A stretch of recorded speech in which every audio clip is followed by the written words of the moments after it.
Now, they call Rome the Eternal City, meaning not only is it very old, but also that things here are ageless. However, judging from this synod, that's not exactly true.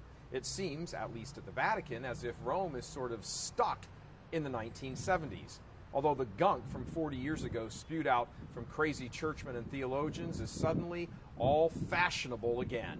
In some ways, the heretics, the heterodox, and the dissenters have the moment here and have blown the doors off discussions at the Synod about how the Catholic family can survive and thrive with the faith in a twisted and perverse generation, and they've turned it into their own little Vatican III.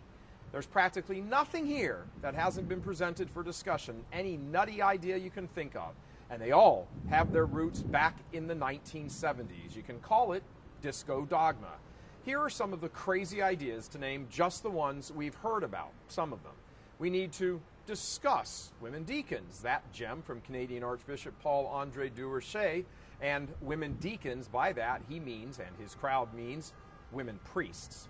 Durocher is the archbishop, you recall, who is denying that he got a priest's credentials yanked from the press pool after the priest challenged a flippant comment by him made during a press conference. You can't understand how disturbing it is to sit in these press conferences and hear these heretic remarks, these dissident remarks, these heterodox remarks coming from bishops just every day, staying up there. It's out of this world. You can't believe you're hearing it. New Zealand Cardinal John Dew, who hasn't actually got on the dais yet, but will, has arrived in Rome all prepared to do what he can do to get Holy Communion to be distributed to people living in adultery. And he hasn't come alone. He's got in tow with him a woman who, get this, will be advocating for the overthrow of Humanae Vitae, the 1968 encyclical by Blessed Pope Paul VI, restating and reaffirming the Church's dogmatic, irreversible teaching on the intrinsic evil of birth control. Then, of course, there's the non-stop talk about having to change the language the Church uses. They've derided it here, many of the bishops. They're calling it church speak, when the Church uses this language when talking about sin and sinful situations. One cardinal has publicly said we shouldn't talk about homosexuality as being intrinsically disordered because people feel branded by that vocabulary. For the record, that language, intrinsically disordered, is straight from the Catechism.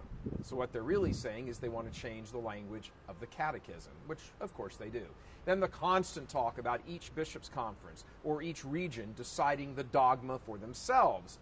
This has gone from bad to worse, and it's only the beginning or near the beginning of the second week. There are many other things here, but you get the idea. We don't want anyone listening to get too depressed if we keep telling you all of it. This is a long list of all this crazy talk going on in the 1970s when many of these bishops were in seminary being taught by nut job professors or still baby priests themselves facing the sexual revolution all over the Western world without any adequate preparation. Many of them have drunk the Kool-Aid, and that's now evident in spades. And just for the record, we think it's time for a "we told you so" moment right here. Not to gloat or brag, but to help you understand what we've been saying for nearly 6 years, that there are scoundrels and wicked men, lazy men, career-minded men among these bishops, bishops who have lost the faith, who have no supernatural faith. Not all of them, of course, but enough of them to bring the Church to her knees. All the craziness going on in the Church of Nice is owing to these men. We told you so. The bloggers for the Church of Nice, the establishment Catholic media, those church establishment figures who have said we're mean and divisive and so forth. This message is aimed straight at you. You have issued press releases, banned us from church property, and every other imaginable subterfuge you could use against us for all these years now, all because we talked about this very stuff that's going on right now.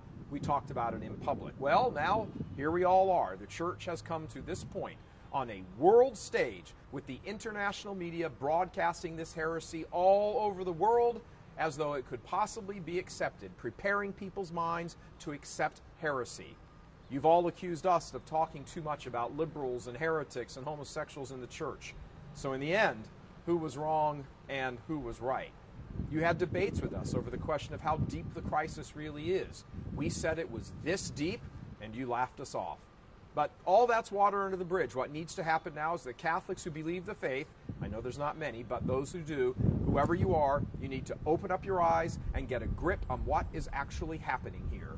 Words are being said here in Rome every night over dinners and lunches and coffees. Words like heresy, schism, violations of canon law, changing doctrine.